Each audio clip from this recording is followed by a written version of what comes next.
கோட்டை ஆட்சியிலும் பங்கு அதிகாரத்திலும் பங்கு அப்படின்னு சொல்லி ஒரு கூட்டணி அமைக்கிறதுல விஜய்க்கு எந்த இழப்பும் இல்லைன்னா அந்த கூட்டணி அமைகிறதே ரொம்ப இயல்பான ஒரு வடிவத்துக்கு எந்த சிரமமும் இல்லாம இந்த கூட்டணி உருவாகிடுங்கிற மாதிரி தானே தெரியுதா? அவ்வளவு நம்பிக்கையா அந்த கூட்டணியை பார்க்கலாம் தானே தோணுது. அது எனக்கு பிடித்த வில்லன் நடிகர் பொன்னம்பலம் ஒரு படத்தில் சொல்வார், முதல்ல வாங்கணும், அது வீடு கட்டுறதை வச்சு சொல்வார்னு நினைக்கிறேன். முதல்ல வாங்கணும், அப்புறம் இடிக்கணும், அதுக்கப்புறம் வெட்டணும், அதான் பணம் லஞ்சம் கொடுக்கறது சொல்வார், அப்புறம் கட்டணும்னுவார். இந்த மாதிரி இந்த 4 ஸ்டேஜ் இருக்குது. இப்போ இன்றைக்கி நம்ம பேசக்கூடியது வந்து வாய்ப்பு இருக்குது, இல்லாத ஒரு விஷயத்த நம்ம பேசலை, சாத்தியம் இருக்குது. ஆனால் ஏன் அது இந்த நொடிவேரெலாம் அது அந்த அமைப்புக்கு வரல அப்படின்னா, ஓபிஎஸ் ஐயா எடுத்துக்கோங்க, இல்லை டிடிவி ஐயா எடுத்துக்கோங்க, அவங்களுக்கு ஃபஸ்ட்டு சாய்ஸு அதிமுகவில் அவங்கள சேர்த்துக்கணும், அதிமுகவில் ஒன்றிணைன்னு இருந்தாங்க, அது கிடைக்கல, அது நடக்கலை. அதனால் இப்பொழுது வந்து தாவேகா பக்கம் போகிறாங்க. அப்போ ஃபஸ்ட்டு சாய்ஸ்ன்னு இருந்தால் முதல்ல இது நடந்திருக்கும். இப்போ ஃபஸ்ட்டு சாய்ஸு டிவிக்கே இல்லாத சாய்ஸ். அப்புறம் இன்றைக்கி பிரேமலதா அவர்கள் விஜயகாந்த் அவர்களை பொறுத்தவரையில் பார்த்திங்கன்னா கேப்டனோட அந்த நிகழ்ச்சிகளுக்கெல்லாம் எல்லாரையும் கூப்பிட்றாங்க. திமுகவுக்கும் அழைப்பு கொடுக்குறாங்க, அதிமுகவுக்கும் அழைப்பு கொடுக்குறாங்க, எல்லா சைட்லேயும் ஓப்பன். ஸோ அவங்கள எடுத்துன்னு வந்து நம்ம இந்த இதில் இன்னும் ஃபிட் பண்ண முடியாது. அவங்க கடைசி நேரத்தில் எங்கே போகிறாங்கன்றது அவங்களுக்கு ஒண்டி தான் தெரியும். அவங்கள வந்து ஒரு கொள்கை ரீதியாவோ இல்லை மக்களோட எண்ணோட்டத்துக்கு ரீதியாவோ இல்லை ஆட்சி நல்லா இருக்கா இல்லை ஆட்சி மோசமாக இருக்கா எந்த நிலைப்பாடும் இல்லாமல் அந்த நேரத்தில் பாட்டாளி மக்கள் கட்சிக்கு எவ்வளோ கொடுக்குறீங்க, இவருக்கு எவ்வளோ கொடுக்குறீங்க, அவங்க அந்த கட்சியினுடைய நிலைமை. விஜயகாந்த் அவர்கள் இருந்த பொழுது நிலைப்பாடு வேறு. அன்னைக்கு முதல் படியை அவர் வைப்பார், அவர் ஒரு பேஸை செட் பண்ணுவார். அந்த நிலையில் இன்னைக்கு டிஎம்டிக்கே இல்லை. அதுக்கப்புறமா வந்து பார்த்தீங்கன்னா மற்ற சிறிய கட்சிகள், இப்போ ராமதாஸ் அவர்கள் பாட்டாளி மக்கள் கட்சியை பொறுத்தவரையிலும் இது வந்து என்னென்னா கருத்து வேறுபாடு பிரச்சனையே நிறைய வரும். ராமதாஸ் அவர்கள் வந்து ஒரு சீனியர் பொலிட்டிஷியன். நீங்கள் அவர்கிட்ட போய் பேசும்போது கண்டிப்பாக அவர் கேட்பார், ஓபிஎஸ்க்கு என்ன செய்கிறீங்க, டிடிவிக்கு என்ன, யார் யாரெல்லாம் வராங்க, என்ன ஏதுன்னு கேட்பார். இதெல்லாம் வந்து டீல் பண்ணுறது விஜய் அவர்களுக்கு வந்து அந்தளவுக்கு எந்த அளவுக்கு வசதியாக வரும்னு தெரில. ஆனால் அழகாக சொன்னார் ஷாமண்ண, அதோ இருக்குது பாண்டிச்சேரியிலேருந்து அவர் கான்வாய் போகிற ஸ்பீடுக்கு ஓட்டினா 1 மணி நேரம் தைலாபுரம் வீடு போயிட்டு வயசானவர் போய் பார்த்தா என்ன குறை சொல்ல வேணாம், சொல்லாமலாம் திடீர்னு தைலாபுரமும் பெரிய வீடு போனால் செக்யூரிட்டியில் இவர் பாட்டுன்னு போகிறாரு, காதம் வச்ச மாதிரி பேச போகிறாங்க, வர போகிறாங்க. அப்போது ஒரு விஷயத்தை ஓப்பன் பண்ணுறதுக்கு கூட ஒரு அரசியல் பண்ணுறதுக்கு தெளிவும் இல்லை, புரிதலும் இல்லை. இப்போ இது இன்னொன்று இல்லை, இப்படி பாருங்க குட்டி, வந்து சேர்ந்தா லாபம், எனக்கும் லாபம் உனக்கும் லாபம், சேரலைன்னா எனக்கு நஷ்டம் கிடையாது. அதுதான் இங்கே தான் அந்த வெட்டோனோன்னு ஒன்று இருக்குது இல்லை, செலவு யார், அதுதானே தாவேக்காவோட செலவு யார் பண்ணுறது. இப்போ இவங்க யாருக்குமே சொந்தமாக சின்னம் கிடையாது. ஏன்னா யாருமே 6% ஓட்டுக்கு மேலே இன்றைக்கி வச்சில்லை. அது ஐயா டிடிவி ஆகட்டும், டிடிவி அவர்களுக்காவது அந்த குக்கர் சின்னம் இருக்குது. ஒருவேளை தேர்தல் ஆணையம் வந்து அதை கண்டினியூ பண்ணணும்னு அவங்களோட அனுகூலம் இருந்தால் அவரால் கண்டினியூ பண்ண முடியும். ஓபிஎஸ் அவர் என்ன சின்னத்தில் நிற்க போகிறாரு, மிச்சம் யாருக்கு என்ன சின்னம் இருக்குது, சின்னமே இல்லை. இப்போ பாட்டாளி மக்கள் கட்சிக்குமே மாம்பழம் கேரண்டி கிடையாது, மாம்பழம் அங்கே போயிடுச்சு அன்புமணி ராமதாஸ். அப்போ இன்னும் ஃபஸ்ட்டு நீங்கள் சின்னத்தை வாங்கணும், அதுக்கப்புறம் கேண்டிடேட்டு பாப்புலர் கேண்டிடேட்டாக இருக்கணும். நீங்கள் வந்து திமுகவும் அதிமுகவும் ஒரே தேர்தலில் 4 மாதம் கரெக்டாக அரசியல் பண்ணிட்டு 2 வருஷம் கட்சி ஆரம்பிச்சுட்டு எதுவுமே பண்ணாமல் திடீர்னு வந்து ஒரே தேர்தலில் அப்படியே ஜெயிக்கிறதுன்றது படத்துக்கு காட்சியாக எடுக்கலாம். கிராமப்புறங்களில் குக்கிராமங்களில் இன்னமும் போட்டி வந்து அதிமுகவுக்கும் திமுகவுக்கும் தான் இருக்குது. ஒரு சில இடத்துல டெல்டாவில் திமுகவுக்கும் அதிமுகவுக்கும் தான் இருக்குது. இதே நீங்கள் கோயம்புத்தூர் சைடு போனீங்கன்னா அங்கே அதிமுக திமுகன்னு தான் சொல்கிறாங்க. அப்போ பெருசாக அந்த கல நிலவரம் எதுவும் மாறல.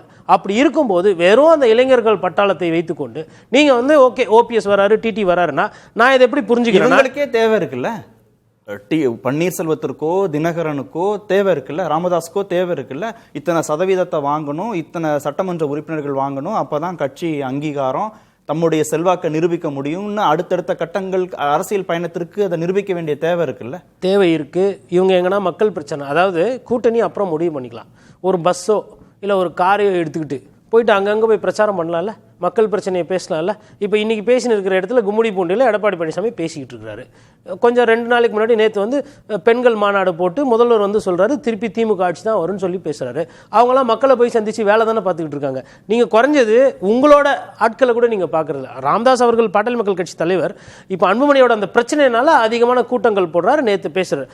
அவர் இந்த வயசில் காட்டுற அந்த ஒரு வேகத்தையும் அந்த ஒரு அடிக்கடி மாநாடு போடுறாங்க, போய் சந்திக்கிறாங்க, ஸ்விம்மிங் பூலில் நீச்சல் அடிக்கிற மாதிரி ஒரு வீடியோலாம் எடுத்து போடுறாரு. அதை கூட ஐயா ஓபிஎஸ் அவர்களும் டிடி தினகரனும் பண்ணலை.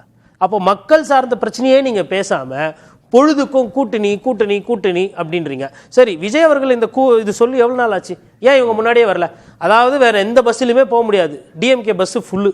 அங்கே போயிட்டு 10 சீட்டு 15 சீட்டு ஆட்சியில் அதிகாரம்னா நன்றி வணக்கம் போயிட்டு வாங்க அப்படின்னு சொல்லி அறிவாலயத்தில் வந்து அனுப்பிச்சி விட்றாங்க. அதிமுக லாய்ட்ஸு ரோடுக்கு போனோம், அவை சண்முகம் சாலை போனால் இந்த பக்கமே வரக்கூடாதுன்னு எடப்பாடி பழனிசாமி ஆல்ரெடி சொல்லிட்டாரு. அப்போது பிஜேபி கூட போய் ஒரு கூட்டணி ட்ரை பண்ணி தோற்று போயிட்டாங்க. அப்போ அது வேண்டாம். நாம் தமிழர் கட்சிக்கு வந்து போனோமா இல்லை அவரிங்கன்னா அதுவும் இல்லை. அப்போ இருக்கிற ஒரு ஆப்ஷன் டிவிக்கே விஜய்.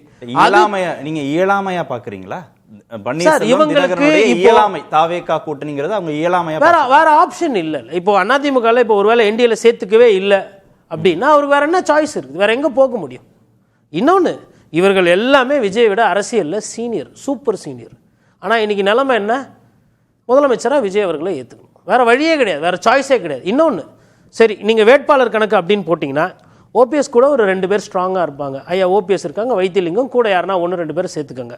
அதேமாதிரி டிடிவி அவர்கள் எடுத்திங்கன்னா அவர் ஒருத்தர், அப்புறம் தஞ்சாவூரில் இல்லை மன்னார்குடியில் காமராஜன் ஒருத்தர் இருக்கார், தேர்வோகி பாண்டி இருக்கிறார், அது கூட இன்னொருத்தர் சேர்த்துக்கோங்க. அவருக்கு ஒரு நாள் இவருக்கு ஒரு நாள் 8 ஆச்சு. அப்புறம் விஜய் எடுத்திங்கன்னா விஜய் அவர்கள், செங்கோட்டையன் அவர்கள், புசி ஆனந்த் அவர்கள், ஆதவர்ஜன் அங்கே ஒரு 4 4 4 4 12. அப்புறம் பிரேமலதா விஜயகாந்த் அவர்களுக்கு ஒரு 4 சேர்த்துக்கோங்க. சுதீஷ் இருக்கிறாங்க, பிரேமலதா இருக்கிறாங்க, விஜயபிரபாகர், வேற யாரோ ஒருத்தர். இப்படி சேர்த்தா கூட 16 தானங்க வருது. இதுக்கு மேலே எங்கே இருக்கிறாங்க வேட்பாளர்? எங்கே பிடிச்சின்னு வந்து வைக்க போறீங்க? ஒரு வேட்பாளர் நான் இன்னைக்கு சொல்கிறேன் 15 கோடியிலேருந்து 20 கோடி செலவு பண்ணாதான் மக்கள்கிட்டே போய் சேர முடியும். எவ்வளோ பேர் அந்த வெட்டணுன்ற அந்த கான்செப்டில் எங்கே இருக்கிறீங்க? உங்களுக்கெல்லாம் வந்து தேர்தலில் செலவு பண்ணி பழக்கம் இருக்கா இல்லையானே தெரில. ஏன்னா எப்போவுமே கூட்டணி தான், அந்த கூட்டணியில் யாருன்னா ஒருத்தர் பண்ணணும். போன வாட்டி தான் அமமுக தனியாக நின்னாங்க. இப்போ எந்த அளவுக்கு அவங்களால அந்த செல்வாக்கு இருக்குது, வேட்பாளருக்கு அந்த ஒரு பேர் இருக்குது.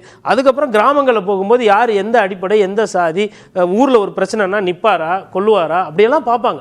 அப்படியெல்லாம் பார்க்கும்போது தேர்தல் அறிவித்த உடனே பைபோலார் பாலிடிக்ஸ் திருப்பி பொசிஷன் பீக் எடுக்கும். ஒன்று திமுக நல்லா இருக்குது ஆட்சி, நல்லா இல்லையா அதை மாற்றி எங்கே போடணுமோ அங்கே போலரைஸ் ஆகிட்டு போயிடும். இவங்கெல்லாம் வந்து ஒரு அரசுக்கு எதிராக ஒரு கெட்ட பெயரையோ ஒரு ஆன்டி இன்கம்பன்சி உருவாக்கலாம். அதை ஒருவேளை ரெட்டல் அறுவடை பண்ணி போயிடுச்சுன்னா யார் பண்ண முடியும்? இன்னொன்று, பிஜேபி வந்து காங்கிரஸை விட இன்னைக்கு தமிழகத்தில் கொஞ்சம் வளர்ந்துருக்கு, இது நிதர்சனமான உண்மை. அப்படி இருக்கும்போது கடந்த காலத்தில் பிஜேபி வந்து ஒரு பெரிய மைனஸ், அதாவது பேக்கேஜ், சுமை தாங்கி, சுமை அது தூக்கிட்டு போனோம். இன்னைக்கு அந்த சுமை குறைஞ்சிருக்குன்னு நான் சொல்றேன். நான் அதை பிஜேபி பலம் நான் சொல்லலை, அதிமுகவுக்கு பாஜக பலம்னு நான் சொல்லலை. அந்த பலவீனம் கொஞ்சம் குறைஞ்சிருக்கும் போது ஆட்சி எதிர். இன்னைக்கு வந்து அரசு ஊழியர்கள், செவிலியர்கள் எல்லாம் போராட்டம் பண்ணுறாங்க. இன்னைக்கு யாருன்னா இந்த நம்ம பேசுகிற தலைவர்கள் எதனா அறிக்கையை தாண்டி எங்கன்னா எதனா பண்ணுறாங்களா? களத்துக்கு போய் மக்களை சந்திக்கிறாங்களா? இல்லை மக்களோட பிரச்சனையில் நிற்கிறாங்களா? இல்லை ஒரு ஊழலை வெளில கொண்டு வராங்களா? இது வந்து எப்படின்னா கூட்டணி அரசியல் ஒண்டியே இவங்க வைக்கிறாங்க. பகுதியில் இருக்கிற செல்வாக்கு தானே. தென் மாவட்டங்கள்ட டெல்டால இருக்கிற செல்வாக்கு என்ன, வட மாவட்டங்களில் இருக்கிற செல்வாக்கு என்ன? ஓபிஎஸும் டிடிவி தினகரனும் தென் மாவட்டங்கள் டெல்டாவுக்கான வாக்கு வங்கி, ராமதாஸ் வட மாவட்டத்திற்கான வாக்கு வங்கி. அது தாவேகாவுக்கு சேரும்போது அந்த கட்சிக்கு பலவீனம் கரெக்டான இடத்துக்கு இப்போ வந்திருக்கீங்க நெறியாளர். நான் என்ன சொல்றேன்னா, சரி எல்லாருக்குமே 10 கொடுத்துறேன். நான் தேர்தல் ஆணையத்தில் யாருன்னா என்ன பார்த்தாங்கன்னா சிரிப்பாங்க, என்ன 10%? பாட்டாளி மக்கள் கட்சிக்கு 10, டிஎம்டிகேக்கு 10, டிடிவிக்கு 10, ஓபிஎஸ்க்கு 10, இந்த 40%. இவருக்கு வந்து ஒரு 20%, 60%. இந்த 60 கரெக்டாக டிரான்ஸ்ஃபர் ஆகிடுமா? இப்போ பாரு, இந்த 60ன்னு சொன்னாலும் சிரிப்பாக வரும். அப்போ டிஎம்டிக்கு, அதாவது இருக்கிற ஓட் பர்சன்டேஜ் 20% மேலே இருக்கிறது அண்ணன் ஷாமண்ணன் சொன்ன மாதிரி திராவிட கட்சிகள் கொண்டு தான் இருக்குது. இவர்களுக்கு அந்த 40% ஓட்டு வாங்குறதுன்றது ரொம்ப கஷ்டம். நல்லா இருந்தப்போ பாட்டாளி மக்கள் கட்சி வாங்கினது 6%. பெருசா இருந்த போதே கேப்டன் அவர்கள் இருந்த போதே 12%, அப்போ 18 ஆச்சு. ஓபிஎஸ்க்கும் டிடிக்கும் 5 வச்சுக்கோங்க. டிடிவி 5 வாங்கினார், ஓபிஎஸ்க்கும் அதே 5 கொடுத்துருவோம். அப்போ கூட 26%, மிச்சம் 15% விஜய் எடுத்துட்டு வரணும். அப்படி ஒவ்வொரு தொகுதியிலும் 40% தான்னா விஜய் முதலமைச்சர் ஆவார். செங்கோட்டையன் வந்து செங்கோட்டையன் இதில் ஒன்றும் இல்லாமல் போயிடுவார். என்னன்னா உள்ஒதுக்கீடு தான் கொடுத்தாகணும். இப்போ துணை முதல்வர் ஆசை யாரை விடும்? நேற்று விஜய் வந்தவர் முதலமைச்சர் ஆகும்போது டிடிவிக்கு துணை முதல்வர் ஆகணும்னு ஆசை இருக்காதா? இல்லை ராமதாஸ் அவர்களுக்கு அன்புமணிக்கு பாடம் சொல்லி கொடுத்துரும், சுகந்திய துணை முதல்வர் ஆக்கணும். அப்போ பிரேமலதா விஜயகாந்த் அமைதியா இருப்பாங்களா? இதெல்லாம் ஆசை அதிகமாக இருக்கிறவங்க இவங்களுக்கு இன்னைக்கு வாய்ப்பு இல்லாமல் அங்கே போறாங்க போது ஆசை அதிகமானே போகும்.